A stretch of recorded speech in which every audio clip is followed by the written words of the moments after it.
Yo, welcome to Trippy Commentaries and our coverage of the 2014 NFL Draft. We have made it to pick number 8.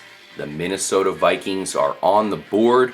Who could they possibly go with? We'll see. Mike Evans is off the board, so they're probably not going to go with wide receiver at this point. Oh, wait a minute. Trade alert. Trade alert. There is a trade. The Minnesota Vikings apparently have made a trade.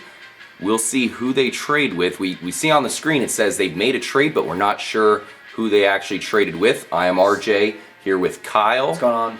Justin's here. What's up? Mike is watching the draft here at Trippy Commentaries HQ as well. And let's go ahead and see what they do here. The Minnesota Vikings are trading with the Cleveland Browns. Wow, they're flipping picks here. That's interesting. All right. Wow, so the Browns trade down and now they trade up. Granted, it's only one pick, but pretty interesting. Perhaps are they making a run for Manziel here? Did they think the Vikings would try to take him instead? Interesting, and they're going with Justin Gilbert, the cornerback. A little bit surprising here. We thought they might go with Johnny Football. We'll see if he somehow lands in Cleveland. At some point, maybe they trade up again, but for now, they go with Justin Gilbert. Very surprising. We can't complain about it too much because they do need another cornerback. He's a very highly rated player, also on special teams as well. What do you think about the pick, Kyle? Yeah, I mean, like I said, I had Justin Gilbert here going up pretty high as well in my draft. He's a playmaker. He's that guy that's going to be able to come into the NFL right away and be successful at a kick returner and punt returner. He's got natural skills. He's got good vision when he's running the ball. So from that aspect, you got kind of a two-sided player here. You got a guy who can cover well in the defense, and you got a guy who can be a playmaker for you on the offense. Kind of like a Devin Hester, probably a little bit better of a coverage cornerback than Devin Hester was, but a lot of the same similar skills when they're returning. Absolutely. What do you think about the pick? Are you surprised about that, cornerback? I'm surprised that they're doing so much maneuvering. I would compare Justin Gilbert to like a Patrick Peterson, like you were saying. He's got the skills to do some returns, but it's also solid defense. I mean, I think it's a little bit of a reach to go back to 8 for this guy. They must have had some premonition that there were some other teams going to trade up to get him. I know the Lions were associated with him for a while as wanting to get him. It's going to shore up their defense. Obviously Joe Hayden, so they needed another cornerback. Buster Skrine was not, you ain't cutting it. So Nah. So we'll see what they have coming up because we know Cleveland does have another pick, even though they've traded down and now traded back up. They still have another first-round pick later in the first round. So maybe Johnny Football falls to them. I know they would get extremely lucky if that is the case, but Justin Gilbert. Can't complain too much, but they still have more needs. We'll see if they address them later on. So that said, Minnesota didn't have to trade too far down. They're the next team on the board. All they got was a 5th round pick this draft. 5th round pick this draft for switching out. Now, I'm guessing the Vikings probably came to the Browns saying, look, we're about to take Justin Gilbert.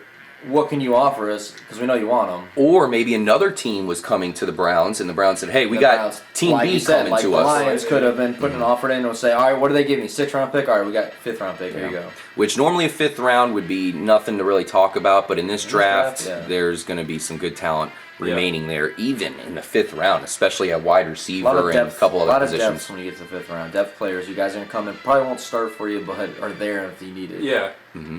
Okay, now the Minnesota Vikings. This will be interesting to see where they go. I really like linebacker Anthony Barr, and that's where they're going. They're going with linebacker Anthony Barr. A little bit high possibly, but he's a player who's been really rising up the ranks. Do you think that's a good fit in that, for a team that needs a lot of help, they have AP, they need a quarterback, and they decide to go Anthony Barr? Well, their defense was, very atrocious last season. I mean, it was ranked near last in the league. They needed to beef up their defense and their pass rush because Jared Allen left for Chicago. So I think it's a good pick. This guy was actually earlier near the combine here, like in February. He was more touted, and he was up with Mack, and then all of a sudden Mack kind of went above him, and he fell a little bit. I mean, he did. But I think he's pretty versatile, and he will be the answer to the pass rush that they needed. Yeah, it's funny you mention that because he started up near Mack, he kind of fell, and now he ended up in the top 10. That's not too bad. He got back up. Yeah, good for him. Certainly lands in a decent spot there. I'm sure he's going to do just fine in Minnesota. It's a place he should, fit into very nicely. Kyle, do you think they should have went with another player, or you approve of the Anthony Barr to I don't Minnesota really pick? approve with this because I'm not really sure what the Vikings' direction is right now. I mean, outside linebacker is not going to make your defense go from worst in the league to all of a sudden great and competitive. So I still think they're missing some things at a big time, and they need defensive backs that are getting thrown on all over last year. And then the bigger thing, they need a quarterback. They got Matt Castle, but I don't feel that he is a guy that you really want to start and build your team around. I like what they did last year. They got Patterson in the draft, very explosive young receiver. Give your team. You had the opportunity. You had Bridgewater, you had Manziel, you had Derek Carr, you had all these other quarterbacks that are available. Your team struggled last year. You went and got Josh Freeman and tried making him your starter with no experience playing for your team.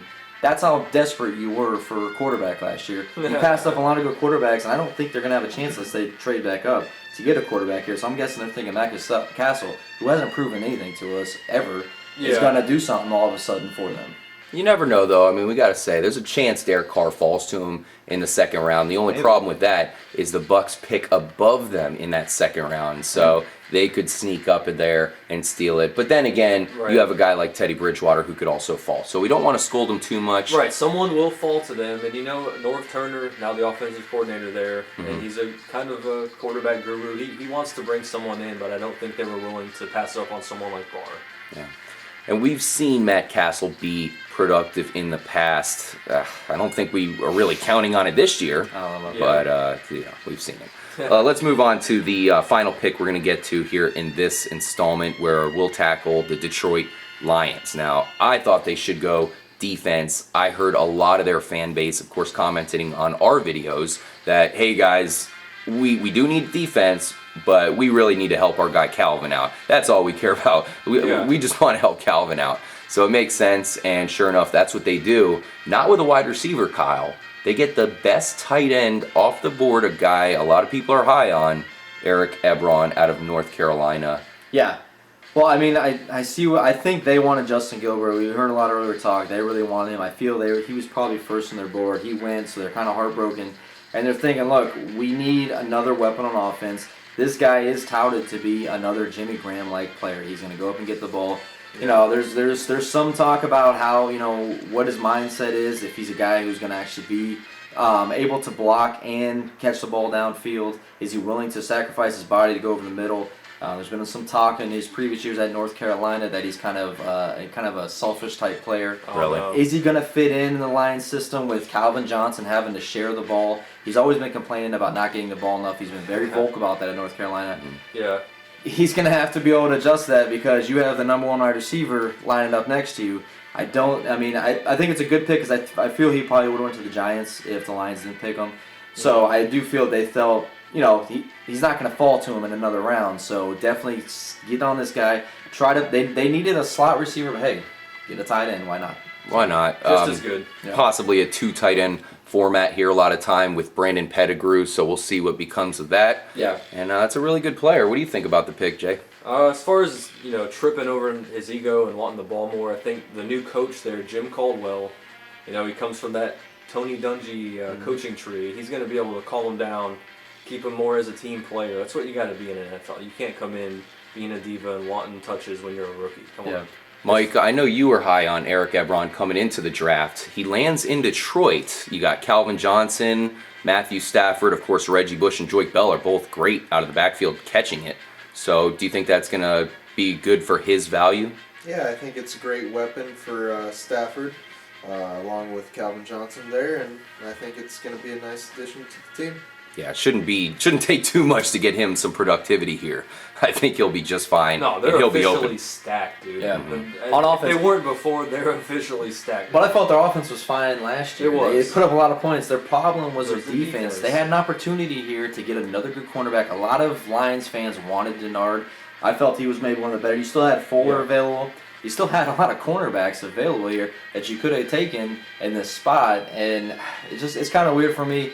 I know probably a lot of Lions fans are not happy right now, but when that guy's making plays downfield during the season, you're going to enjoy it. So I know, Kyle, you're really high on Golden Tate this year, so perhaps that's why they got Eric Ebron instead of going wide receiver, because you got to admit, Odell Beckham in that system next to Calvin Johnson, that's dangerous as hell. Yeah, but they decide to go Eric Ebron, maybe put Golden Tate at number 2 spot there. Well, definitely. And this, I mean, if you're looking at it from an offensive standpoint, yes, this solidifies their passing game. I mean, this definitely gives Stafford the best opportunity to score points.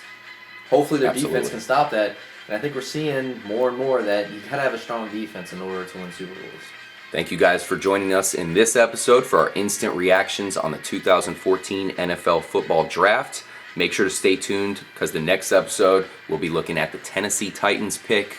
Do they go offensive line or possibly defensive line? We'll let you know in the next episode. See you then.